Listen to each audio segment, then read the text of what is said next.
Que a graça e a paz de nosso Senhor e Salvador Jesus Cristo seja com todos. Estamos chegando aqui para mais uma live, aqui Pastor Mauro Alves.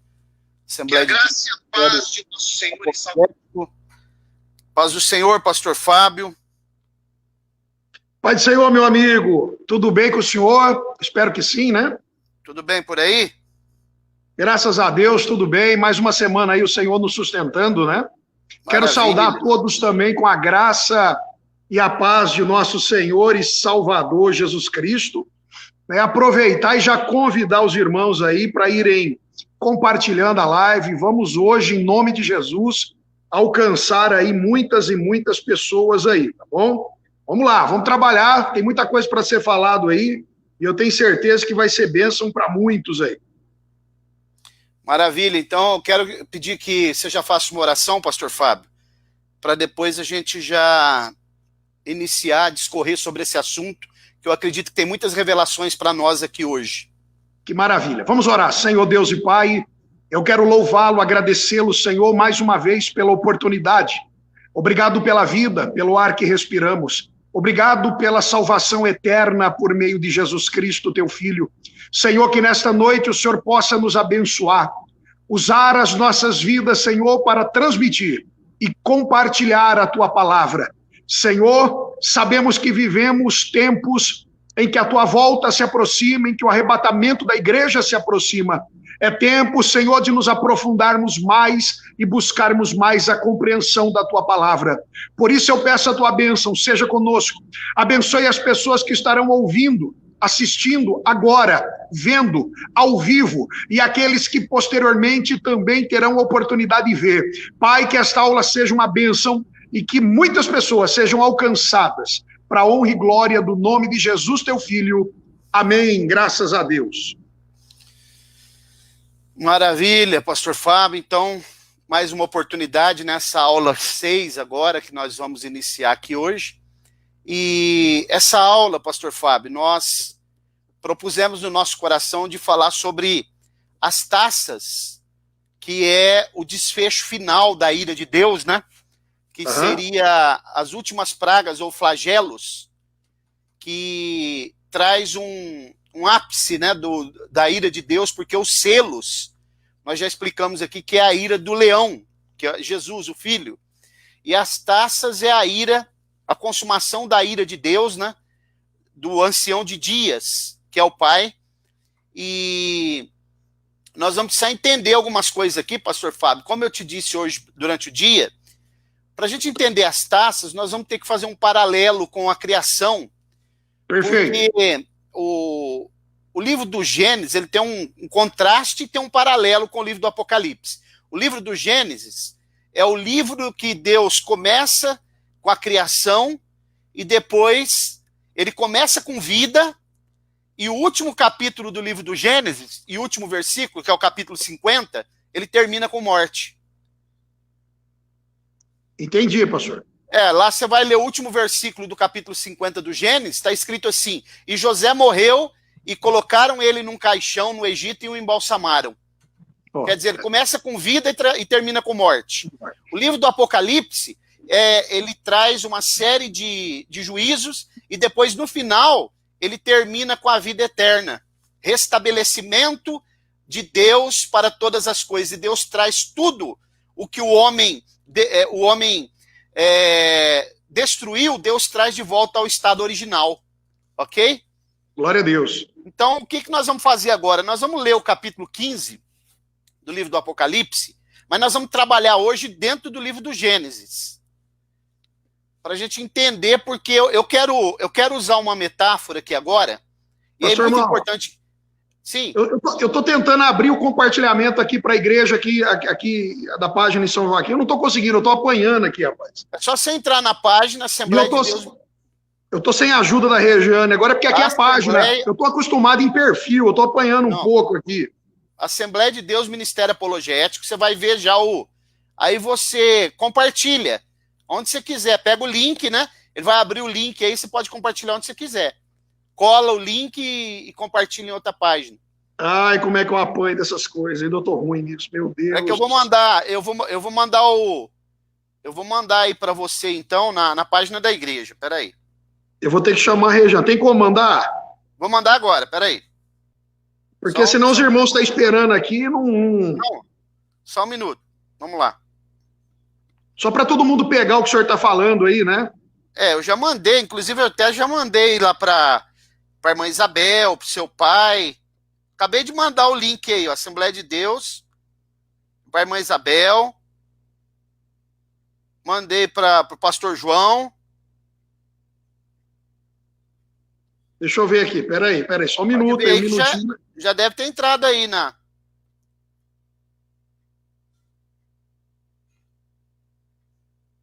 Gente, cadê esse negócio? Cadê? Pera só um minutinho aí, gente. Ô, meu Deus, eu já tô sozinho. Página aí. Ah, achei aqui, peraí, pastor. Agora sim, peraí, vamos ver se vai dar certo aqui.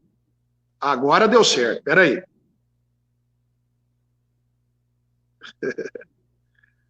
Ei, meus irmãos, desculpa aí, hoje eu tô sem a companheira aqui.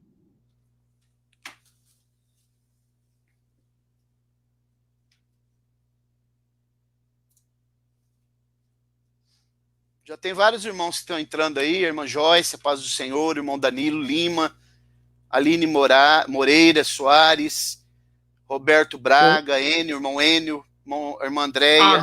Agora deu certo, meu amigo. Vamos lá, então. Glória a Deus. Agora vai, vamos lá. Danilo mandou aí também. Bom, então eu vou ratificar o que eu falei aqui.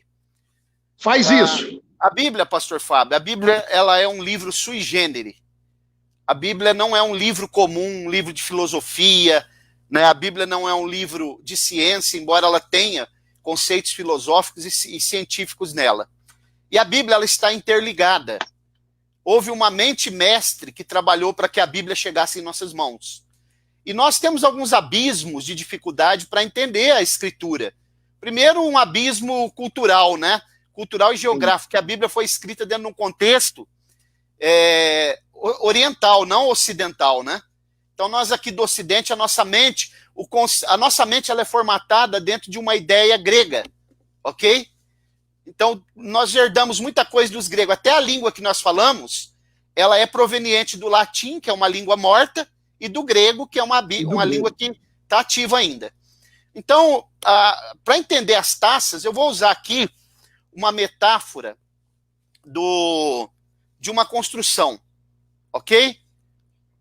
Uma metáfora de uma construção. Não se pode construir uma casa sem se fazer um alicerce bem sólido.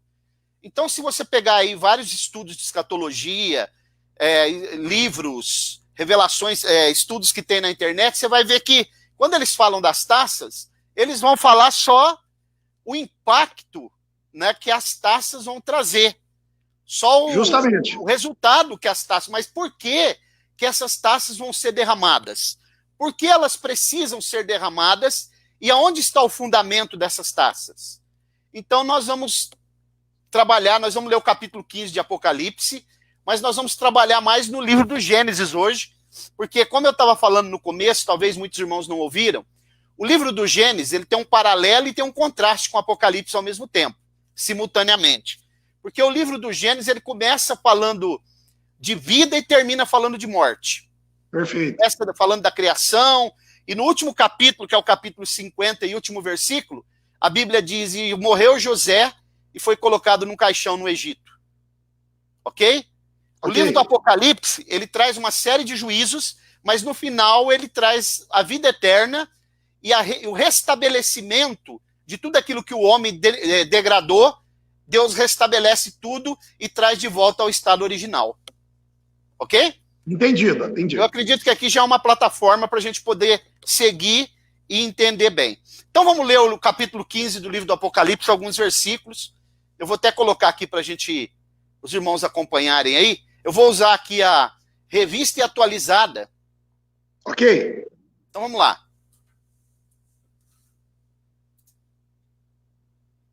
Vamos de novo aqui. Vou compartilhar para os irmãos prestarem bastante atenção. Diz assim a palavra do Senhor. Vi no céu ainda outro sinal grande e admirável, 7 anjos que tinham 7 últimas pragas, porque nelas é consumada a ira de Deus. Observe essa palavra, consumada, né? É o ápice, é o epílogo. é a consumação final. Assim como Jesus disse, tudo está consumado na cruz, o plano da salvação, aqui é a consumação da ira de Deus sobre o homem. Versículo 2. E vi como que um mar de vidro misturado com fogo, aqui eu já expliquei, mas eu vou explicar de novo.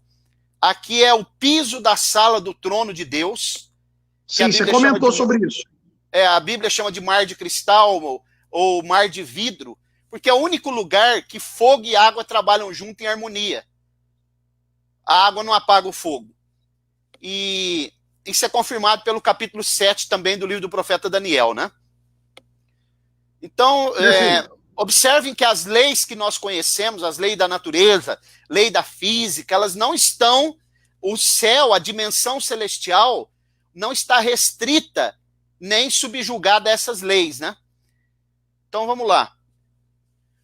E os que versículo 2, vi como que um mar de cristal, mar de vidro misturado com fogo, e os que tinham vencido a besta e a sua imagem, e o número do seu nome estavam em pé junto ao mar de vidro, quer dizer, diante do trono de Deus, e tinham harpas de Deus.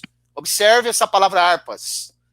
Versículo 3. Cantavam o cântico de Moisés, servo de Deus, e o cântico do Cordeiro, dizendo, grandes e admiráveis são as suas obras.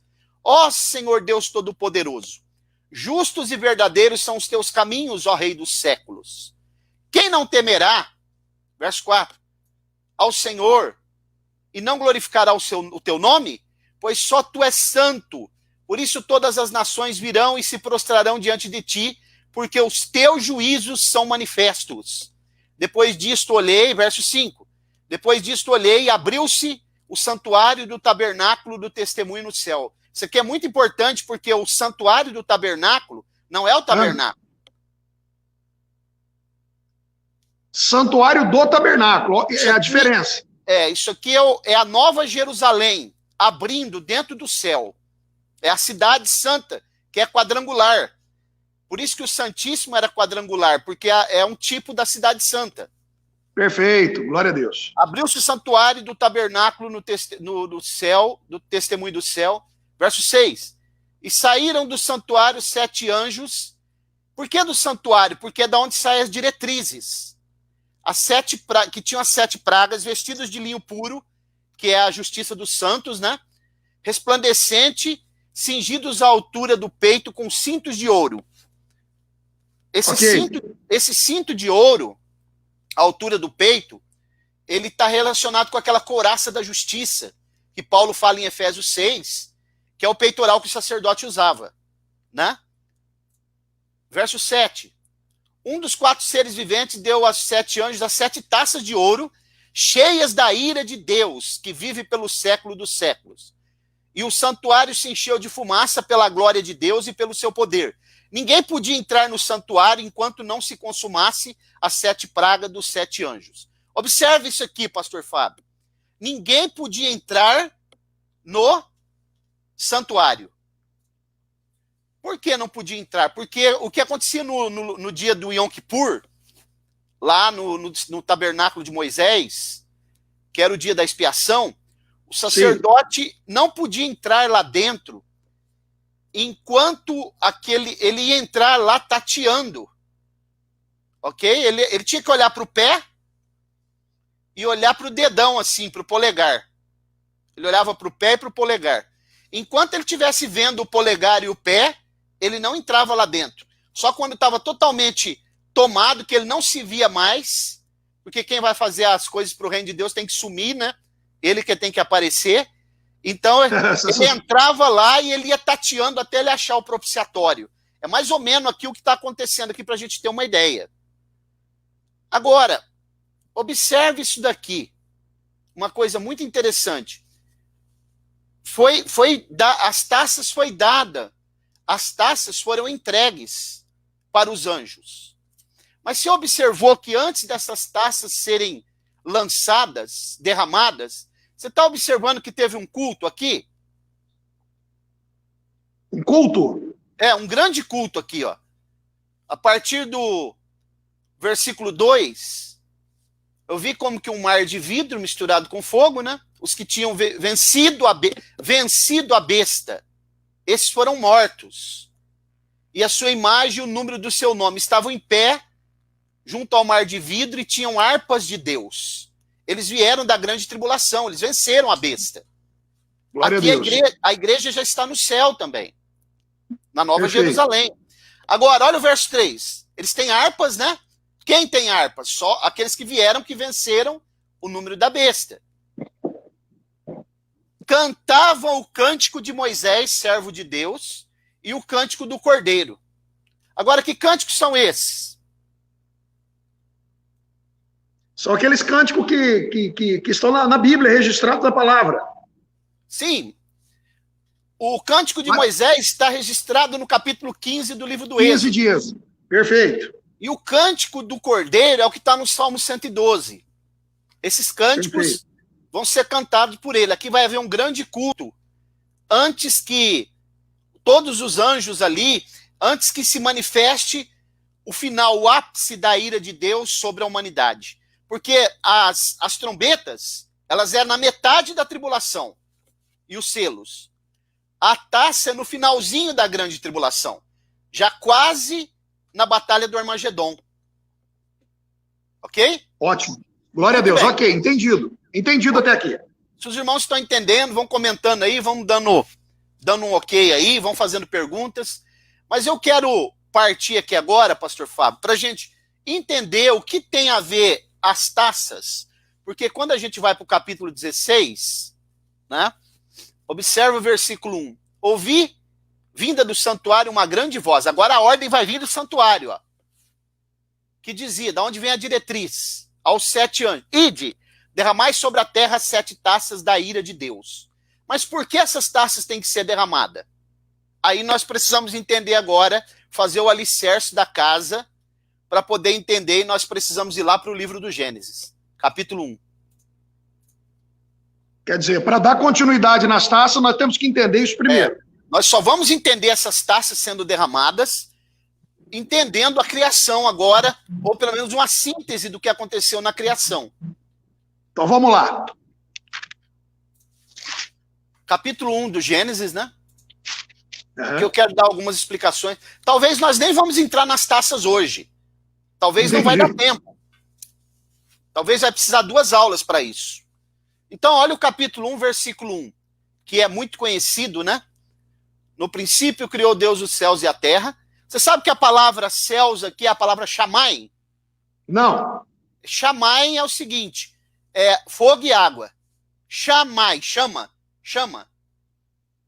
Por isso que lá no trono, diante do trono, está lá o fogo e a água no piso da sala do trono, porque o céu, ele tem essa ideia, ele já tem essa lei que não entra como as nossas leis aqui. Lá já trabalha fogo e água junto. Os serafins são anjos de fogo. Glória a Deus. Então vamos lá, no princípio, né?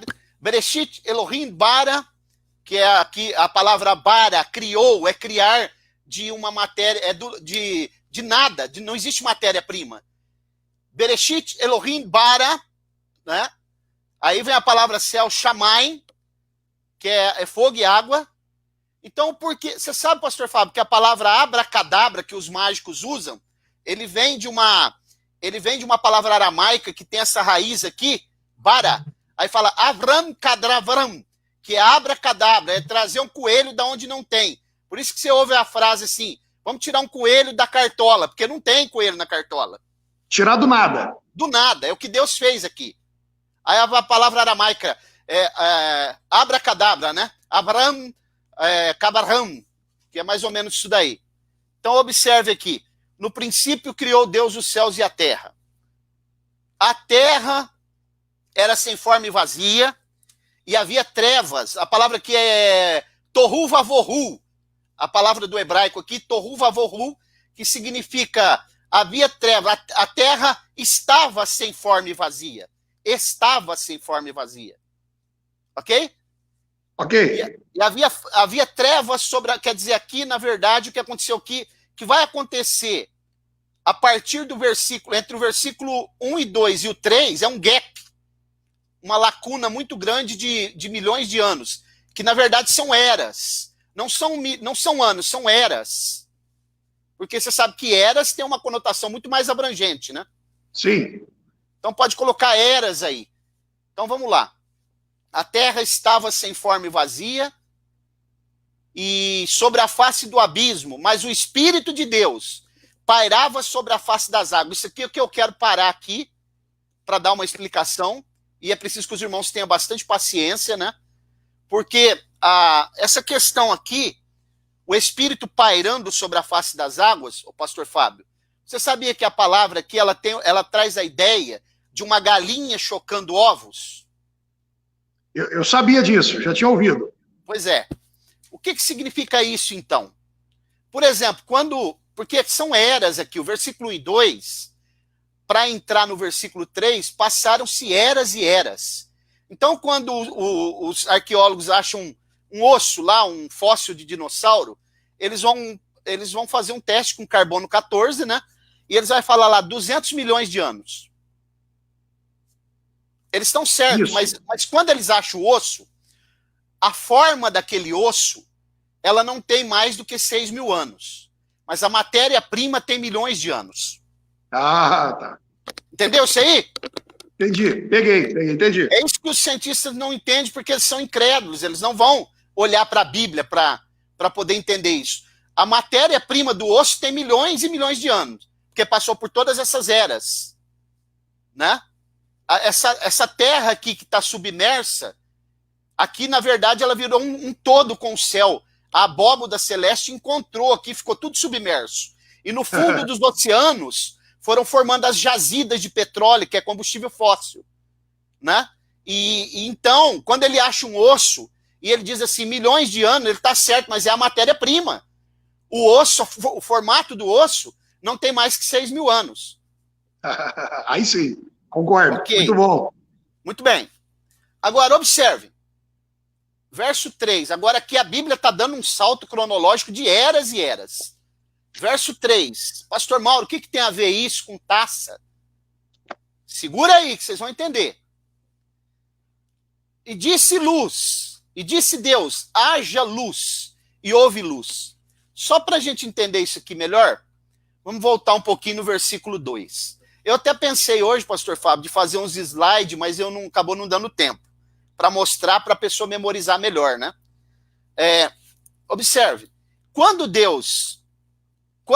acontece essa questão que a Terra ela está toda submersa, a abóboda celeste, porque é assim, ó, como que funcionava isso daqui. Lá no norte, no céu dos céus, está o Monte Sião. Ok? Ok. Lá está o Monte Sião. Sobre o Monte Sião está o trono de Deus. A Nova Jerusalém, ali, que é a cidade de Deus, que a Bíblia fala no Salmo 45, que tem palácios ali, palácios de marfim. E embaixo do trono de Deus, saindo do trono de Deus, existe 4 braços de água, que é o mesmo que corria no Éden. Okay. O Éden era um protótipo daquilo ali. Então ali, na medida que essa água ela vai caindo, o que aconteceu? Ela foi enchendo o universo. Ok? Ela foi enchendo e foi se formando um grande mar. Por isso que os cientistas eles dizem que não pode ter havido dilúvio na Terra toda porque não tinha água suficiente. Mas eles se esquecem que quando houve o dilúvio, Deus abriu a compota de cima e a fonte do abismo de baixo. E tá claro isso na Bíblia, né? Tá, nós vamos chegar lá. Aí o que acontece? Ficou tudo submerso. O que Deus faz? Versículo 3. Vamos ter isso na mente que está tudo submerso. Versículo 3. Disse Deus, haja luz, e houve luz. Agora eu pergunto aqui, que luz é essa? Não é a luz dos luminares. É uma outra luz, né? Não, porque os luminares, eles só vão foi criado depois. Só lá no 4º dia. Perfeito. Lá no versículo 14. Aqui é uma luz. Os luminares, eles são portadores da luz. Não sei se deu para entender. A luz do versículo 3 é uma luz e os luminares são portadores de luz. É diferente, entendi. Diferente. Então, a Bíblia agora, nós vamos descobrir que luz é essa. A Bíblia vai nos mostrar que luz é essa. Vamos lá. Vamos deixar aberto em Gênesis e vamos para o capítulo 1 do Evangelho que escreveu João.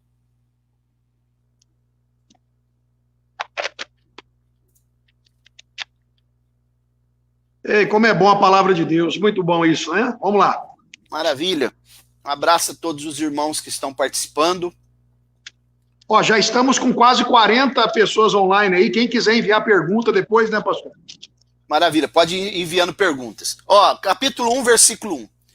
No princípio era o Verbo estava com Deus e o Verbo era Deus. Primeira coisa que precisa entender, pastor Fábio, preciso que você se concentre bem aqui agora.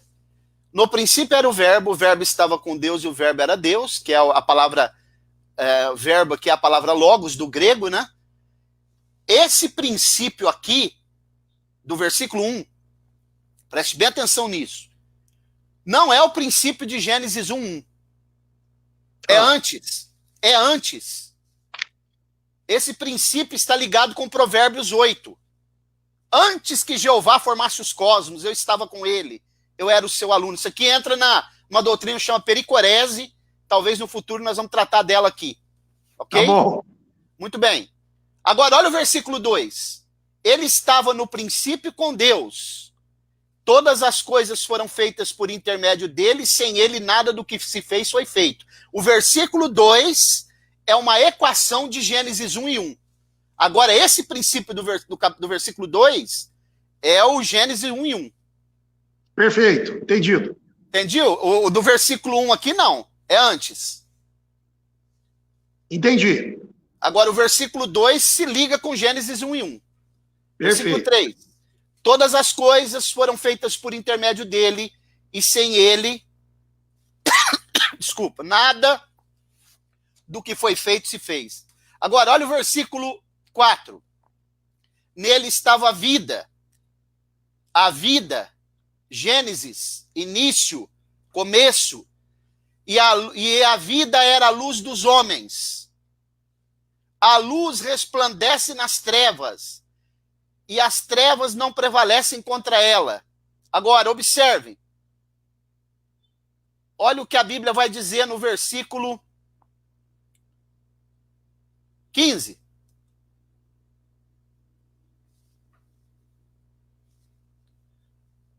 João deu testemunho dele dizendo, e clamou dizendo, este é aquele de quem eu disse o que vem depois de mim, mas é antes de mim. Olha aqui, ele já existia. Todos nós o recebemos na sua plenitude, da sua plenitude, e graça sobre graça. Agora, vamos ver um versículo aqui que é chave agora. Preste bem atenção. Aqui, ainda no capítulo 1 aqui, o versículo chave.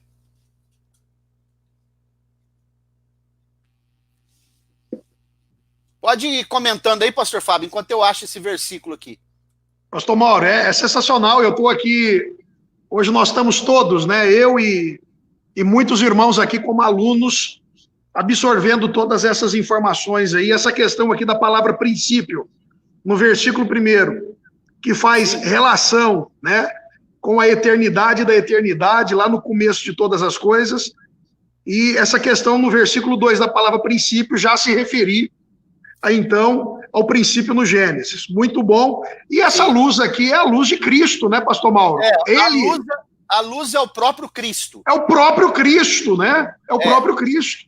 Mas eu estou procurando um texto aqui em João, talvez você me ajude aí, que ele vai falar assim, ó. Ele era a luz do mundo e os homens não o reconheceram. É aqui no capítulo 1 mesmo. Deixa eu ver aqui. Os irmãos que estão aí com a Bíblia podem me ajudar. Como são muitas informações.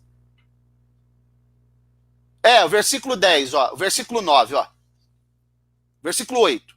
Ele não era a luz, mas veio para dar a luz. Ele não era a luz quem? João, né? Pois a verdadeira luz que alumia todo homem estava chegando no mundo. Estava no mundo. Estava no mundo. Olha como que o verbo está conjugado no passado. Verso 10. Estava ele no mundo, e o mundo foi feito por intermédio dele. E o mundo não o conheceu. Eles não sabiam que a luz era ele. Aquela luz lá é ele. É ele, é Jesus, né? É por isso que Apocalipse 21 diz que lá no céu, na Nova Jerusalém, não precisa de luz, porque o Cordeiro é a sua lâmpada. Meu Deus, coisa tremenda, né? É, Apocalipse 21 lá, né, que fala sobre isso. Quando dá a descrição da Nova Jerusalém. Vamos voltar lá pro Gênesis. Capítulo Gênesis 1. Exatamente. Então, Cristo é a luz. Cristo é a luz. Agora, presta atenção no que eu vou falar aqui. O que eu falei que ia usar como metáfora no começo? Uma construção. Uma construção. Então, vou fazer uma ilustração aqui. Você já viu aquelas construções que são grandes e que, enquanto eles estão fazendo a construção, eles costumam fazer uma espécie de um almoxarifado no fundo, um quarto no fundo, para guardar a logística ali, o que eles precisam, e eles colocam um bico de luz ali. Ok? Ok, entendido. Quando termina a construção, eles tiram aquele bico de luz e aí toda a luz ela é espalhada na construção toda. Muito entendido. Bem. Isso aqui é muito importante para poder entender. Capítulo 1 do Gênesis, versículo 3. Disse Deus, haja luz, e houve luz. Observe que ele está falando a palavra haja. É o verbo em ação. No princípio era o verbo estava com Deus. Então é a luz aqui, é o próprio Jesus. Verso 4. Viu Deus que a luz era boa e fez separação entre luz e trevas. Chamou a luz dia e as trevas noite. E a tarde e a manhã o dia primeiro. Agora olha aqui, pastor Fábio, verso 6. Disse Deus, haja um firmamento no meio das águas e haja separação entre águas e águas. Verso 7. Fez, pois, Deus o firmamento e separou as águas que estavam debaixo e as que estavam por cima do firmamento. E assim foi. E chamou Deus ao firmamento céu. E foi à tarde e amanhã o dia segundo. Esse versículo 8, ele prova que o céu do versículo 1 não pode ser esse céu que nós vemos aqui. Entendi. É o firmamento. Eu posso ler aqui na Bíblia hebraica? Pode. Só para os irmãos entenderem, né? Porque muitas pessoas leem a palavra firmamento e não compreendem, não entendem o que é. Ó, aqui tem outra palavra para explicar. Diz assim, Deus disse, haja um domo no meio da água, que ele separe água de água. Deus fez o domo e separou a água acima do domo e a água debaixo do domo. É exatamente aquilo que o senhor comentou. Águas que estão acima do firmamento, que o senhor falou que emana dos 4 braços que saem lá do trono de Deus e preenche todo esse espaço aí de águas. Então, existem essas águas acima do firmamento, que não pode ser confundida com essas águas aqui, que são os mares, os rios, né, pastor Mauro? Então, mas ainda tem mais algumas coisas aqui para ser explicada. Então, vamos lá. O firmamento que ele está dizendo é toda essa expansão que a gente vê, que a gente chama de céu, esse azul, sim, onde estão todo o universo, todos os planetas. Agora, observe, né? A Terra era sem forma e vazia, estava tudo submersa. O que ele faz? Ele coloca um firmamento entre as águas que estavam em cima e as águas que estavam embaixo. E aí toda essa expansão que existe, em toda essa expansão que a gente chama de céu, que é o firmamento, o domo, onde estão as estrelas e tudo, ele coloca um pontinho pequenininho, chamado terra. Ok? Ok. E a terra, agora eu vou explicar aqui. Aonde está a terra, o firmamento? Não está entre águas? Sim. Em cima e embaixo. Muito bem. Por isso que eu falei que lá no versículo 2, dá a ideia de o Espírito pairando sobre as águas, da ideia de como uma galinha vai chocando o ovo. Isso é comprovado pelo Salmo 119. Isso, a questão dos braços que saem do o rio que alegra a cidade de Deus, o Salmo 46 deixa bem claro. Então, veja bem, como que funciona nós aqui. Nós estamos num pontinho chamado Terra, nessa grande expansão. Tudo está cercado de água. Tudo, ok. Quando uma criança está no ventre da mãe, ela está onde? Ela está envolta em água, no ventre dela, no útero dela. Ela está no útero cheio de água, que é o fluido amniótico. Sim. Ela se alimenta ali através do cordão umbilical, que é uma simbiose com a mãe. Quando a criança nasce, a placenta é expelida, porque a placenta protege o corpo da criança, porque a criança é um corpo estranho, senão a mãe expele a criança. Quando ela nasce, aquela placenta é jogada fora. Quando nós morremos, pastor Fábio, nós que somos crentes, nós voltamos para casa. Na verdade, por isso que Paulo fala, para mim o morrer é viver. Porque ao invés de nós morrermos, nós saímos, o nosso corpo é como se fosse uma placenta. Ele é expelido para a terra. E o nosso homem interior volta para casa. Lá para cima da expansão das águas. Aleluia. Glória a Deus. Ok? Amém. É por isso que Paulo fala, para mim o morrer é viver, né? Nós voltamos para casa. E nós estamos nesse pontinho aqui, que nós achamos que tem muito espaço, mas na verdade nós somos um pontinho no meio do domo, do firmamento. E a criança, ela está dentro do útero da mãe, ela acha que tem espaço. Mas quando ela nasce, que ela vai ver o espaço verdadeiro. Perfeito. Muito bem, Jó diz assim, ó, nu saí do ventre da minha mãe, e nu para lá tornarei a terra. Perfeito. Então, vamos caminhando aqui, que você vai ver que a Bíblia está interligada, né? Glória a Deus. Voltando para o versículo 5. Gênesis capítulo 1, versículo 5.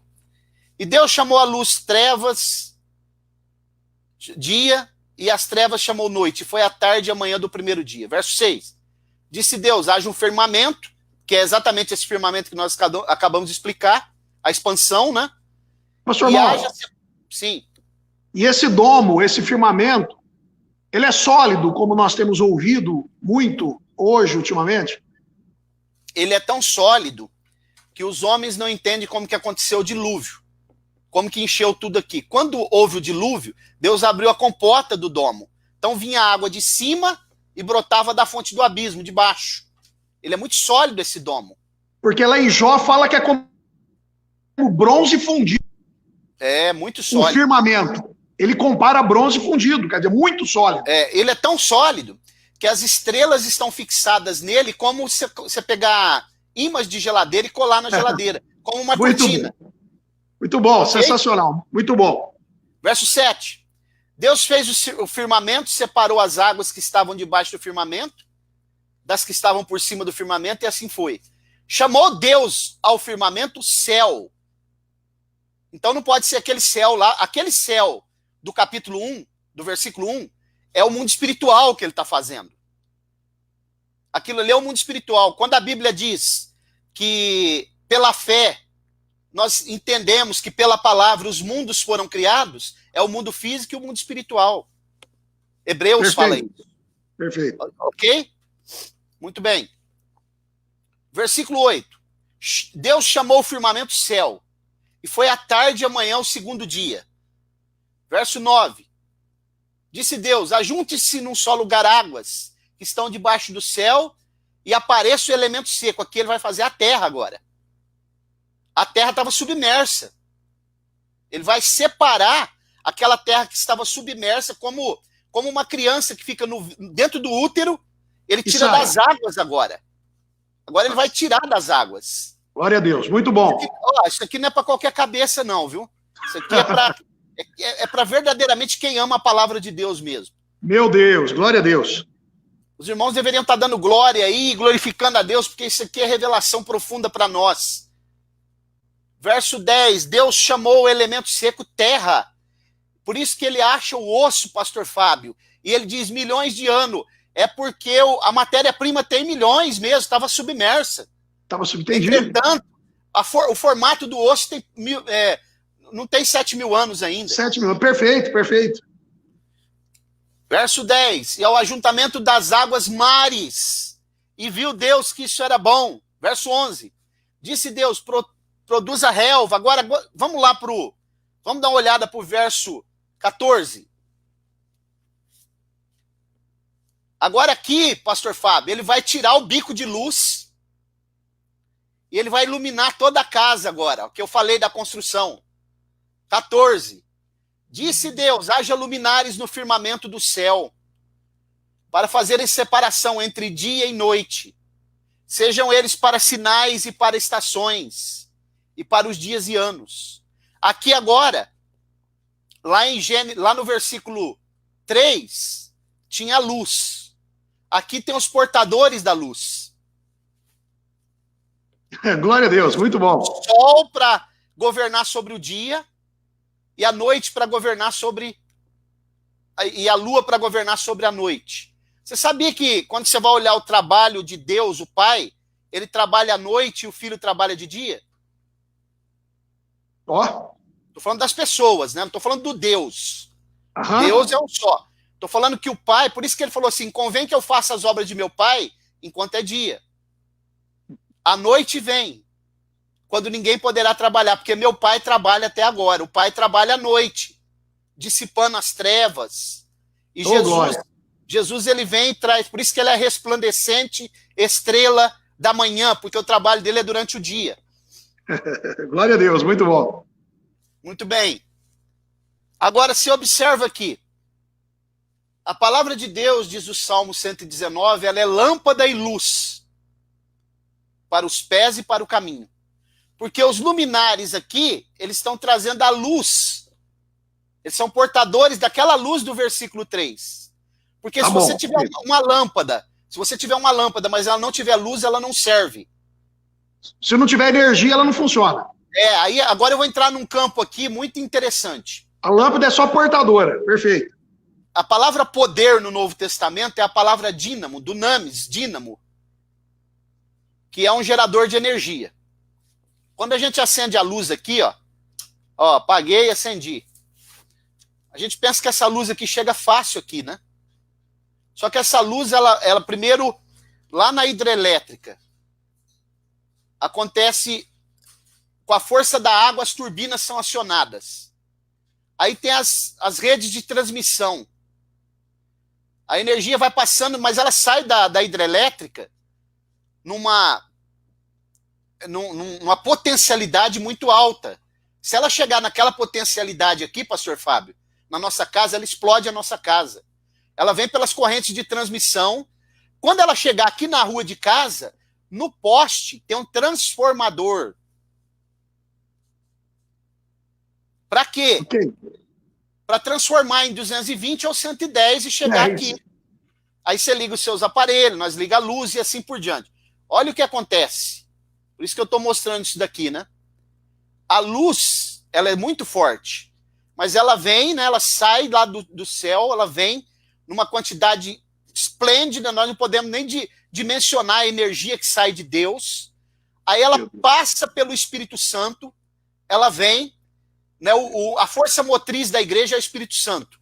E quando ela vem de Jesus, quando ela chega no Espírito Santo, que ela chega na nossa pequena mente, ela já está transformada numa dimensão que nós conseguimos entender a glória de Deus, as coisas de Deus, o plano da salvação dentro da nossa pequenez, porque o transformador é o Espírito Santo. Meu Deus, sensacional, né? Glória a Deus, pastor. Muito bom essa analogia, essa explicação, sensacional. Glória a Deus. É tanta glória, né, pastor?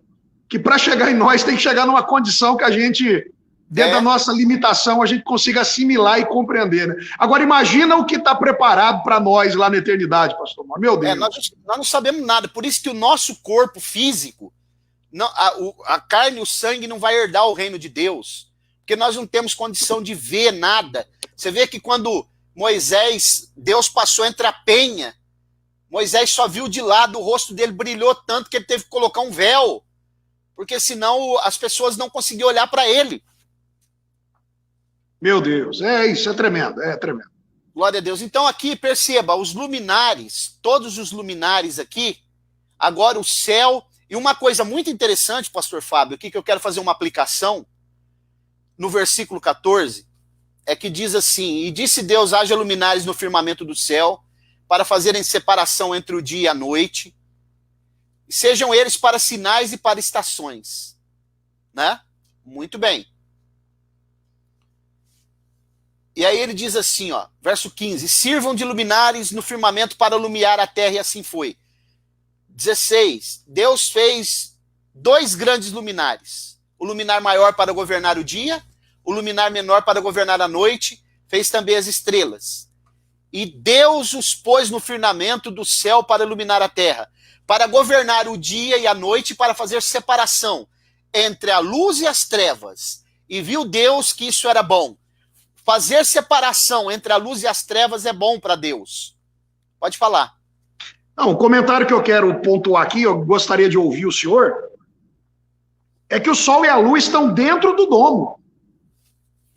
O versículo 17 diz que Deus colocou no domo, isto é, ele está lá no domo. É porque às vezes a gente ouve, né, pastor Mauro, a NASA falando essas histórias de milhões, bilhões de quilômetros, e se a gente observar, ele não está tão distante assim, ele está dentro do domo, né? Pode ser que o Sol não tenha 400 milhões de quilômetros e nem a Lua 400 mil quilômetros. Se bem que eu tenho um pouco de dúvida que o homem foi na Lua, mas agora eu vou fazer aqui, ó, observe. Está dentro do domo, e uma coisa muito interessante é que o homem, a NASA engana as pessoas de uma tal maneira que eu penso igual. Eles têm cenários lá para fazer aqueles filmes de Hollywood, que eles fazem o que eles quiserem. Eu penso então, igual. Observe uma coisa que eu vou falar aqui para os irmãos refletirem. Imagine que eles estão tentando agora, dizendo que daqui 10, 15 anos eles vão mandar uma nave tripulada para Marte, que eles querem conhecer a superfície de Marte, né? E eles querem conhecer Platão, eles querem conhecer não sei aonde. Agora, você sabia que o ser humano, ele só conhece 5% dos oceanos? Ora, como que você quer conhecer coisas que estão anos-luz de distância e você está no teu terreiro aqui, no teu quintal, os oceanos, e eles têm 95% para explorar ainda e eles não conseguem e não querem explorar porque é muito complexo para eles e eles não conseguem criar tecnologia para isso. É uma incongruência tremenda. O homem foi na Lua em 1969. Esse celular que eu estou na mão aqui tem mais tecnologia do que a Apollo 11. Por que o homem não vai hoje na Lua? Isso é uma piada, né? A gente já sabe, né? Pois bem, voltando aqui para o texto. Vamos lá para o texto. Voltando para o versículo 18, eu quero fazer uma aplicação para nós aqui. Que Deus, ele fez para governar o dia e a noite, né, para fazer separação entre luz e trevas. E viu Deus que isso era bom. Eu quero dizer uma coisa aqui, pastor Fábio, muito séria. Se os cristãos ainda não entenderam que nós precisamos separar a luz das trevas, nós somos luz. Nós não nos misturamos com as trevas. Se tem alguém ainda que frequenta a igreja, que está frequentando a igreja, mas não entendeu isso ainda, e também se tem alguma igreja que não ensina isso ainda, que nós estamos separados das trevas, eu trago uma palavra de alerta aqui nessa noite, para que Deus possa abrir o teu entendimento, para que você possa entender. Deus separou a luz das trevas, por isso que nós somos luz do mundo e sal da terra. E Jesus falou que não se pode pegar uma cidade em cima do monte e esconder ela. Porque quando a luz chega, as trevas são dissipadas. Se você frequenta uma igreja, mas você ainda não viu o reino de Deus, e ainda não entendeu que nós somos separados das trevas, foi Deus que fez isso. Entenda isso, para que você possa um dia ter o privilégio de ver toda essa glória que nós estamos falando aqui. Nós estamos falando só um fragmento, porque a nossa mente não alcança. Comenta aí, pastor Fábio. Não, é oportuna, pastor Mauro, essa É oportuno esse parênteses que o senhor está fazendo, essa aplicação, né? Porque, vamos ser sinceros, nos dias em que nós estamos vivendo, meu companheiro, as pessoas não querem entender ou não se preocupam em entender a importância de nós, como luz, estar separado daquilo que é trevas, né? É importantíssima essa reflexão e muito oportuna. Maravilha. Então, pastor Fábio, aqui, ó, mais uma coisa que eu quero mostrar para a gente caminhar lá para as taças, se der tempo. E pelo jeito, nós estamos com 50 minutos de aula já, pastor. Sim, os irmãos já podem ir comentando aí, fazendo perguntas. Aqui tem um segredo também, que é chamado de hexahemeron, né? Isso aqui é a Septuaginta. A Septuaginta traduziu essa palavra do grego, 6 dias de criação, hexa. O Brasil está procurando ser hexa ainda. Hexahemeron, os 6 dias da criação. Ok? Ok. Então, nós entendemos, nós percebemos, quando a gente vai estudar esse assunto aqui com mais detalhe, a gente percebe uma coisa.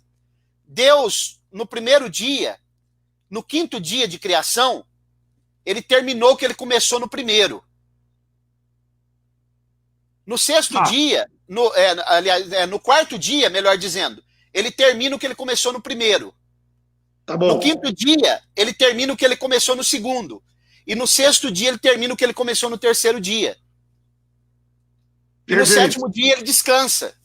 Perfeito. Que é o Shabat, é o nosso sábado, né? Perfeito. Muito bem. Agora, observe uma coisa interessante, pastor Fábio. Você vai perceber do versículo 1 do Gênesis, capítulo 1, versículo 1, até o capítulo 2, a palavra vai dizer assim: disse Deus, chamou Deus, fez Deus, chamou Deus, disse Deus, disse Deus. Está assim na sua Bíblia aí ou não? Sim, ok, dessa forma. Muito bem. Então vamos para o capítulo 2 agora, o versículo 4. Porque o que está no capítulo 1 é uma síntese da criação. Versículo 4. Agora ele vai começar a discorrer, né? Na verdade, lá é uma epígrafe que nós estávamos lendo. Todo o capítulo 1 é uma epígrafe. Olha o versículo 4. Eis as origens dos céus e da terra, quando foram criados. No dia, agora observe, que o Senhor Deus... fez terra e céu. Agora aqui já mudou. Aqui já não é Deus mais. Aqui é Senhor Deus. Na Bíblia hebraica, Adonai. Adonai. Então, quando a palavra... Isso aqui é muito interessante, ó. Quando você lê a palavra Senhor, toda com letra maiúscula, toda ela com letra maiúscula, é a palavra Adonai, que é uma mistura do tetragrama com as vogais. Porque o tetragrama não tem vogal, é impronunciável. Quando você lê a palavra Senhor só com o S maiúsculo, é a palavra Adoni. Ok. Porque aí está se referindo ao filho. Você pode ver que Senhor aí deve estar com letra toda maiúscula, né? Toda maiúscula. Adonai está toda maiúscula aqui. Adonai é toda maiúscula. Adoni é só o S maiúsculo. Perfeito. Muito bem. Então, observe. Até o capítulo... Todo o capítulo 1, até no capítulo 2, versículo 3, disse, fez Deus, havendo Deus, criou Deus. Versículo 3 do capítulo 2, abençoou Deus. Agora, olha o versículo 4 do capítulo 2. Eis as origens dos céus e da terra, quando foram criados. No dia em que o Senhor Deus... Aí ele adiciona a palavra Senhor. Ok. Por que será, hein? Tudo que está na Bíblia tem um significado. Nada é por acaso. Tudo tem uma explicação e um propósito. Porque antes do hexahemeron, 6º dia, que o homem foi criado no 6º dia, aqui na terra, não havia ninguém para chamar Deus de Senhor. Ok?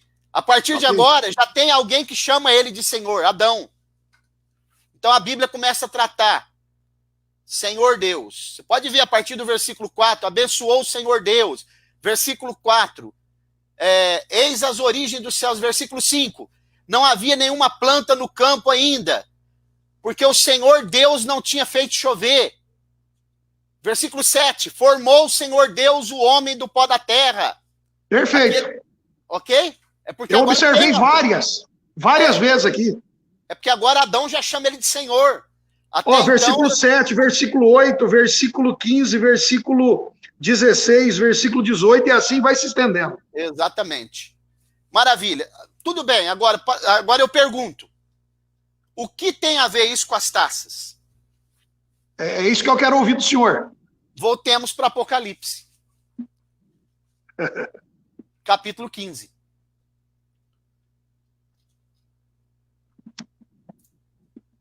Porque nós demos aqui uma síntese da criação, né? Então, o capítulo 15 de Apocalipse, é muito importante uma coisa que eu vou falar aqui para os irmãos entenderem. As trombetas, pastor Fábio, as trombetas que estão que acontece na metade da tribulação, para que são essas trombetas? Para expulsar, as trombetas é para expulsar a influência do mal na terra. Ok? Ok. E nas taças, Deus vai destruir todo o mal e toda a degradação que o homem colocou na terra, e aí ele vai reconstruir com o estado original. Perfeito. As taças é para isso. Vamos provar isso? Vamos. Antes da gente ler Apocalipse, Romanos capítulo 8.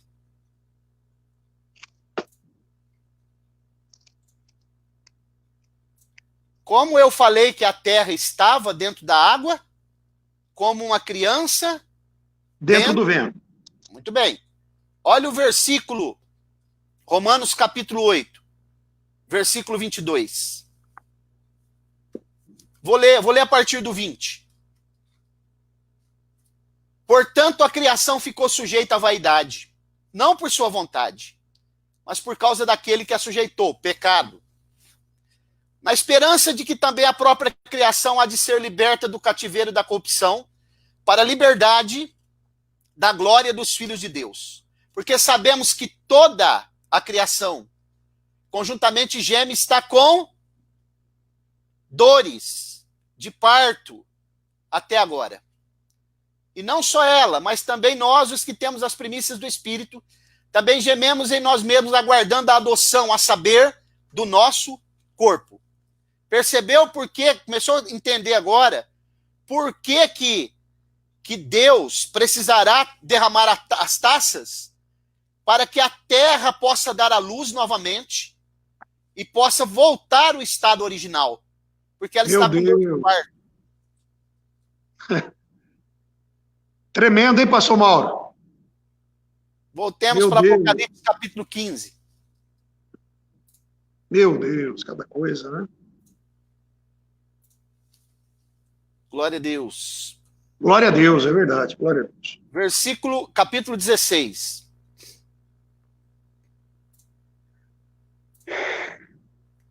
Depois que teve o culto no capítulo 15, que eles cantaram o cântico de Moisés, cantaram o cântico do Cordeiro, que é o Salmo 112, e quando a gente lê o capítulo 15 de Êxodo, pastor Fábio, o cântico de Moisés, é o cântico da redenção. É o cântico da redenção, da transformação. E se observe que tudo que não prestava lá no exército de Faraó ficou submerso pelo mar. Eles passaram em terra seca. Perfeito. Então vamos lá, capítulo 16 do Apocalipse, versículo 1. Ouvi vinda do santuário uma grande voz que dizia aos 7 anjos: ide derramai sobre a terra, as 7 taças da ira de Deus. Sobre a terra. Porque a terra precisa ser purificada para a instalação do milênio. Ela está com dores de parto. Ela precisa dar à luz. Versículo 2. Então foi o primeiro e derramou sua taça sobre a... Olha terra. Como que a Bíblia vai enfatizando a terra. E apareceu uma chaga ruim, mortal e maligna nos homens, que tinham o sinal da besta e adoravam a sua imagem. Então a primeira coisa que vai surgir aqui é uma espécie de tumores, de chagas malignas naqueles que tiveram o sinal da besta. É uma doença terrível. Porque a ira de Deus, pastor Fábio, quase ninguém fala. É uma doutrina bíblica que ninguém quase fala. Ninguém quer tocar nesse assunto, né, pastor? Não, são mensagens proibidas. Tem um livro que eu indico, do Jonathan Edwards, que chama Pecadores nas Mãos de um Deus Irado. Deus está irado com essa humanidade, com a terra. A terra está em dores de parto, está corrompida, o sangue derramado, as corrupções, as mazelas que o homem fez, a agressão ao meio ambiente que o homem fez. Tudo isso precisará ser tratado por Deus. Meu Deus. Verso 2, 3. O segundo anjo derramou sua taça no mar, e ele se tornou em sangue, como de um morto, e morreu todo ser vivente que estava no mar. Observe que nas trombetas é só um terço. E agora é a totalidade. Aqui é o ápice da ira de Deus. É o ápice, a totalidade. Exatamente, aqui é a consumação da ira. Por que o mar vai precisar morrer tudo? Porque ele vai ser purificado também. Entendi, vai ter que ter mão, entendi. Verso 4. O terceiro anjo derramou sua taça nos rios e nas fontes das águas, e se tornaram sangue. Deus está destruindo toda a criação corrompida, para ele voltar com a criação do original. Por isso que eu fiz questão de fazer o fundamento da casa. Compreendido. Aqui agora, as águas, ela vai acontecer algo agora, no terceira taça, parecido com o que aconteceu no Egito. A água se tornando em sangue. Só que observe, nas trombetas, também foi só um terço. Aqui é toda a água. Toda a água. As fontes da água potável, toda vai ela acabar. Vai acabar. Acabar. Exatamente. Meu Deus, que coisa. Exatamente. Porque no milênio vai sair uma fonte de água do trono de Jesus em Jerusalém, da fonte de Gion, que vai cair no Mar Morto, e o Mar Morto vai voltar a ter vida. Meu Deus. Vamos lá. Verso 5. Eu ouvi o anjo das águas. Olha aqui, tem um anjo que tem domínio sobre as águas. Como tem aquele que tem domínio sobre o fogo, né? Tem um que tem domínio sobre o sol também. Sobre o sol, é. Glória a Deus. Verso 6. Verso 5. Ouvi o anjo das águas dizer: justo és tu, que és... Agora observe o verbo. Não é que eras, é que és, que eras o santo. Porque o verbo conjugado na dimensão de Deus, no kairos, ele é sempre no presente. Aleluia. É por isso que o escritor aos Hebreus diz: Jesus Cristo é o mesmo, ontem, hoje e eternamente. Não tem, o passado, o presente e o futuro é a mesma coisa. Verso 6. Porque derramaram o sangue de santos e de profetas, e tu lhes tem dado sangue a beber, eles o merecem. Verso 7. E ouvi uma voz do altar que dizia: na verdade, ó Senhor Deus, Todo-Poderoso, verdadeiro e justo são os teus juízos. Tá prestando atenção, pastor Fábio, na palavra juízo? Sim. Verso 8. O quarto anjo derramou sua taça sobre o sol, e foi-lhe permitido que abrasasse os homens com fogo. Isso aqui é um superaquecimento global que vai acontecer nos dias. A temperatura vai subir muito. Na trombeta a gente percebe que o sol escurece. E agora, o que acontece é a intensificação do calor. Intensificação do calor. Provavelmente também uma destruição da camada de ozônio. Vai queimar os homens aqui. Perfeito. Trazendo vários transtornos. Verso 9. Os homens foram abrasados com grande calor e blasfemaram o nome de Deus que tem poder sobre estas pragas. E não se arrependeram para dar glória.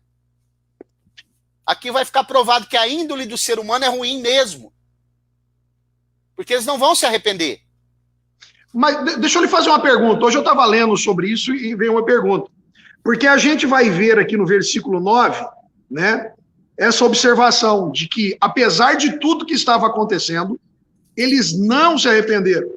E depois, o senhor vai ler futuramente, mas da mesma forma no versículo 11 vai dizer também que eles não se arrependeram. A pergunta é, eles poderiam se arrepender? E se arrependessem, o Senhor os acolheria, aqueles que se arrependessem? E aí? Mas aqui é um estágio que eles estão já de apostasia que não tem como arrepender mais. Não, ok, é porque eu estava lendo, né, e fiquei, meu Deus, eles não se arrependeram. Quer dizer, tinha a possibilidade de arrepender, mas não quiseram, por causa da natureza humana deles, tão degradada. Sim, mas é porque aqui já está num estágio que eles não têm mais como arrepender, porque eles já receberam o sinal da besta. É isso que eu estava pensando hoje, justamente, já tinha recebido a marca da besta, perfeito. Exatamente. Verso 11. E por causa das suas dores e por causa das suas chagas, blasfemaram o Deus do céu e não se arrependeram. Agora, observe aqui. Aqui é fantástico agora, pastor Fábio. Os irmãos já podem ir colocando perguntas aí. Ó. Olha o verso 12. O sexto anjo derramou a sua taça sobre o grande rio Eufrates, e a sua água secou. Daqueles quatro rios que lardeavam o Éden, só tem dois hoje. O Tigre, que fica no Iraque, e o Eufrates, que fica no território da Turquia. O Kizom e Pison, um ficava na Armênia e o outro na Etiópia. Não existe mais hoje. Terra de Cuxa é a Etiópia. Esses rios não existem.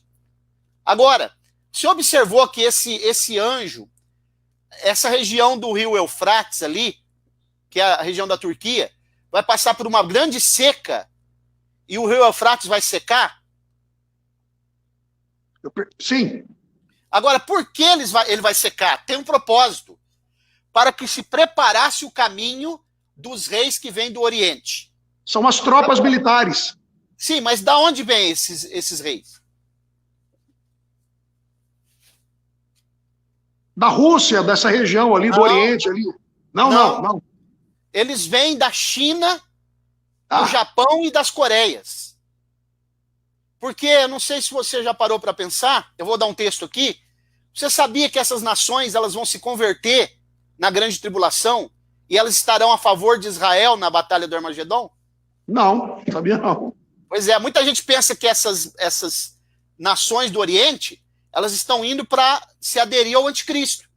Mas Deus está fazendo o Eufrates secar para eles passarem, para intervirem a favor de Israel. Olha. Vamos ler? Vamos ler.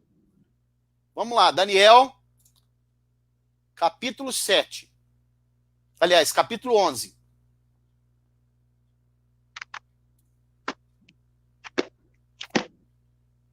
Porque você sabe que uma coisa é o Oriente, outra é o Oriente Médio, né?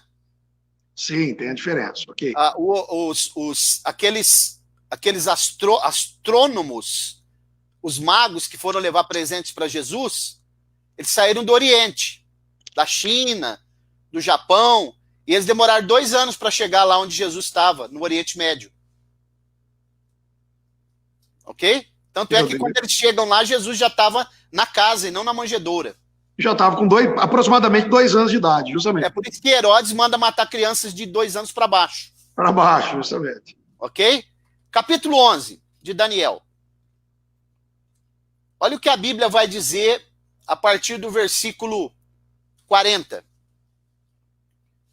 Ora, no fim do tempo, o rei do sul aqui é o anticristo. Porque o sul representa, o sul aqui, ele representa a Síria, né? Aliás, o sul representa o Egito. Está embaixo de Israel. A Síria está na parte de cima. Ok. Então vamos lá. Então, o rei do sul, versículo 40. No fim do tempo, o rei do sul lutará com ele. Com ele quem? Contra o rei do norte, né? E o rei do norte virá com um turbilhão contra ele, com carros e cavaleiros e com muitos navios. E entrará nos países e os inundará e passará para adiante. Entrará na terra gloriosa. Olha o Armagedon aí. E dezenas de milhares cairão, mas da sua mão escaparão estes, Edom, Moabe e as primícias dos filhos de Amon. Ele estenderá sua mão contra os países e a terra do Egito. Não escapará. Apoderar-se-á dos tesouros de ouro, de prata e de todas as coisas preciosas do Egito. Os líbios e os etíopes o seguirão. Mas os rumores do Oriente e do Norte o espantarão, e ele sairá com grande furor para destruir e extirpar a muitos. Percebeu que os que vêm do Oriente são contra ele? Percebi, pastor Mauro. Que coisa, hein, rapaz? Essa eu não tinha ouvido não, rapaz. Falar a verdade aqui, né, com sinceridade. Então tudo indica que são dos Oriente ali mesmo, a raça... China, a raça amarela mesmo, chinês, coreano, japonês. Eles se converterão e vão aderir às nações aliadas de Israel na guerra, porque eles são contra o anticristo. Rapaz, mas olha, você fala da China hoje é interessante, né? Pois é. Pastor João Donizete está fazendo uma pergunta aqui. A expressão descansou no sétimo dia não significa repousou, cessou e Cristo? Por que Deus não cansa? Isso aí é uma figura de linguagem chamada antropomorfismo, né? Dar sentimento humano a Deus. A palavra sétimo dia, a palavra Shabat, ela se traduz por descanso, repouso, que é um tipo do milênio, né, também. Mas todos nós temos o nosso Shabat. Nós não temos o sétimo dia, o sábado. Mas ninguém de nós está autorizado a ficar pelo menos um dia da semana sem dedicar para o Senhor. O sábado não acabou. Nós não guardamos o sétimo dia. Mas a Bíblia diz que nós podemos guardar o sábado que se chama hoje, qualquer dia. Perfeito. Ok? Então, pastor, vamos voltar lá para o... Ficou claro aqui então, né? Ficou, entendi. Voltemos para o capítulo 16 de Apocalipse, caminhando para o fim já. Os irmãos que quiserem colocar... Fazer perguntas, aproveite. Aproveite agora. Então está aqui, ó, capítulo 16, versículo 13. Então nós vemos aqui, né, secou o Eufrates para os reis que vêm do Oriente, que são contra o anticristo, eles vão passar para a batalha. Verso 13. Da boca do dragão, da boca da besta e da boca do falso profeta. Então aqui, pastor Fábio, fica muito claro que não pode ser duas bestas. São três. Saíram três espíritos, não é dois. Três. Semelhantes a rãs. Pois esses são espíritos de demônios, que operam sinais, os quais vão ao encontro dos reis de todo o mundo para os congregar para a batalha do grande dia do Deus Todo-Poderoso. 15. Eis que vem como ladrão. Bem-aventurado aquele que vigia e guarda as suas vestes para que não ande nu e não se veja a sua nudez. Vir como ladrão é elemento surpresa, né? 16. E eles congregaram no lugar que em hebraico se chama Armagedon. Perceba que já foi preparado o caminho, os reis já passaram. Verso 17. O sétimo anjo derramou a sua taça no ar e saiu uma grande voz do santuário. Observe que tudo sai do santuário, porque é a diretriz da parte do trono de Deus, dizendo, está feito. E houve relâmpagos e vozes e trovões, mesmo modo que Deus, o modus operandi que Deus se manifestava no Antigo Testamento. Vozes, trovões e relâmpagos, né? E um grande terremoto, qual nunca houve, desde que há homens sobre a terra. O terremoto foi tão forte, e a grande cidade se fendeu em 3 partes. E as cidades das nações caíram. E Deus se lembrou da grande Babilônia para lhe dar o cálice do vinho do furor da sua ira. Aqui, nesse terremoto, que provavelmente o templo que vai ser reconstruído na grande tribulação é destruído. Por isso que precisa se reconstruir um templo no milênio, o 4º templo. Deixa aí para você fazer as considerações finais, pastor Fábio, e comentar aí sobre o que nós tratamos aqui. Pastor Mauro, glória a Deus pela aula, né? Que aula sensacional. Como havíamos previsto, né? Eu conversei com o senhor anteriormente que eu estava pronto para aprender e para assimilar muita coisa hoje. E eu confesso que aprendi muita coisa importante foi comentada. E glória a Deus por isso. Muitas informações. E eu acredito que os irmãos que estão conosco aqui também aprenderam, porque enquanto o senhor falava, eu também acompanhava aqui os comentários deles. E e eles aqui não só comentando, glorificando a Deus, e também fazendo aqui as suas perguntas, né? O senhor quer responder as perguntas e agora, depois eu dou a palavrinha final aqui para nós já terminar? Você pode participar das respostas aí também.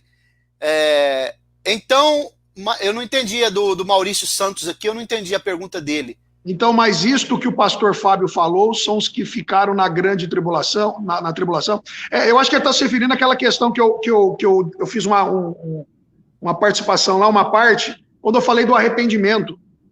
Essas pessoas provavelmente as que estão na grande tribulação, sim, que aceitaram a marca da besta. Sim, exatamente. Nós falamos sobre isso. A Joyce também tem uma pergunta interessante aqui, ó. Qual vai ser o marco final, o acontecimento divisor da grande tribulação para o milênio? É exatamente a batalha do Armagedon e depois o chamado juízo das nações, que é um período de 75 dias, que vai ser utilizado para se julgar o anticristo, julgar o falso profeta, julgar as nações gentílicas e o remanescente de Israel para se instalar o milênio. Ok? Pastor Mauro, a irmã Roberta da Silva Alves, ela também fez aqui uma pontuação interessante. Tá aí, ó. Não é por acaso que os reis sairão do Oriente para visitar Jesus, por isso que vão se converter na grande tribulação. Por isso que eu amo essa mulher demais e eu dou a minha vida por ela, como Cristo deu a vida. Agora que eu vi aqui, a irmã Roberta, rapaz, agora que eu vi. Por isso que eu amo demais ela e essa mulher, que eu ensino, ela guarda no coração. E é uma grande, como fala um insight que ela teve, né? Exatamente. E outro sim, pastor Fábio, o senhor sabe que aqueles reis que foram levar, que nós não sabemos quantos são, uns magos, você sabe que eles são descendentes de Abraão, né? Não sabia, não. Eles são descendentes de Abraão com Quetura, que é uma das mulheres de Abraão. E a Bíblia diz que Abraão ensinou eles a dar presentes. Por isso que eles levaram presentes para Jesus. E o que se mais dá no Natal? Presentes. Porque lá era o nascimento de Jesus. A tradição de se dar presente vem daí. Ok? Perfeito. Mas, Roberta, parabéns, você jogou a pá de cal. Muito bom. Mais alguma coisa, os irmãos aí, pode fazer as considerações, pastor Fábio. Se tiver alguma pergunta, a gente vai... Pastor Mauro, eu quero agradecer mais uma vez pela honra e pelo privilégio de estar junto com o senhor nesses dias, né? Normalmente a nossa aula, ela acontece nas sextas-feiras e, excepcionalmente, essa semana a gente fez na quinta aí. E eu quero agradecer mais uma vez. Para mim foi um privilégio, o senhor sabe, né? O senhor tem sido uma pessoa aí que eu tenho aprendido a admirar muito e tenho aprendido muito com o senhor, né? Glória a Deus por isso. Estou aqui como um discípulo também aprendendo, cada vez mais, para a glória de Deus. E eu quero agradecer todos aí que participaram da live. Tivemos uma boa audiência, sempre de 30 a 40 irmãos aí, né, participando da live, muitos fazendo os comentários aí, compartilhando a live. E eu quero agradecer a todos, tá bom? Vou retornar a palavra ao senhor para que o senhor faça as considerações finais, responda essa pergunta aí, ok? E também faça a oração. Mas eu estou agradecido e vamos aqui nos preparar, então, para a próxima aula, que vai ser a aula de número 7, e provavelmente nós vamos já entrar aqui na questão específica da Batalha do Armagedon, né? Então vamos lá, já preparando os alunos aí para a próxima aula, permitindo o Senhor, né? Nós vamos falar aí, ou daremos início falando aí da Batalha do Armagedon. Então tem coisa boa para vir aí, muita coisa boa ainda para ser falada. Amém. Eu que agradeço, pastor Fábio, da sua cordialidade, né? A Aline, lá da cidade de Acri, né, ela está perguntando o seguinte: o quinto anjo, ela está falando da quinta taça, verso 10, derramou a sua taça sobre o trono da besta, nós não falamos, né? E o seu reino se fez tenebroso, e os homens mordiam de dor as suas línguas. Aqui é o seguinte: quando cair o efeito dessa taça sobre o trono da besta, e se fez em trevas, tenebroso, significa que ele perde a governabilidade. Ninguém pode governar em trevas. Vai ser um colapso no sistema de governo dele, ele não consegue governar, perde as rédeas, e aí vai ser quando ele se junta os exércitos, que ele vai falar: eu tenho um inimigo, esse inimigo é Israel. No caos que vai estar acontecendo, né? o governo dele, o trono, que fala do governo caindo, né? Sem governabilidade é quando ele vai para a batalha do Armagedon ali. Deus abençoe, irmão Maurício aqui está perguntando. Pastor Mauro, deixa eu mandar um abraço para o pastor Maurício, ele é de Belo Horizonte, né? É um grande amigo, né? Deus abençoe o pastor Maurício, né? Eu estou vendo a fotinha aqui, está bem pequena, mas é ele mesmo, né? É ele mesmo. Grande abraço, meu amigo, assessor lá do senador, né? Grande abraço, né? Que Deus abençoe. Ele está perguntando, hein, pastor Mauro? Quando Jesus vir buscar a sua igreja, os que estão na luz de Cristo não vai ver nada disso. Graças a Deus que a igreja foi arrebatada e nós não passaremos por isso, né? 1 Tessalonicenses 1:10, Apocalipse 3:10, aí são referências de que a igreja não passará pela grande tribulação. Maurício, um abraço, companheiro. Deus abençoe, que honra. E mais um texto, Isaías, capítulo 57, verso 1. Deus abençoe. Maravilha. Posso orar então, pastor Fábio? Pode orar, meu amigo. Oremos. Soberano Deus, eterno Pai, no nome de Jesus, quero te louvar e te agradecer por essa oportunidade ímpar que o Senhor preparou na noite desse dia, para nós falarmos assuntos da tua palavra. Agradeço o Senhor pela vida do pastor Fábio, da família dele, da igreja, Senhor, os irmãos aqui também, a minha família, que o Senhor continue nos sustentando e nos guardando, que o teu nome seja glorificado e que nós possamos muito em breve estar com o Senhor para sempre, para que o Senhor possa nos revelar grandes coisas que nós ainda não sabemos. No momento nós só sabemos em parte, mas Jesus vai voltar, Senhor, e nós queremos então conhecer plenamente os teus mistérios. No nome de Jesus nós oramos e agradecemos. Amém. Graças a Deus. Deus abençoe, meu amigo. Vou ficando por aqui. Fiquem na paz do Senhor e até uma próxima eventual oportunidade, se Ele permitir. Amém. Abraço. Tchau, tchau. Até a semana que vem, permitindo Deus. Um abraço para todos. Fiquem com Deus. Um abraço.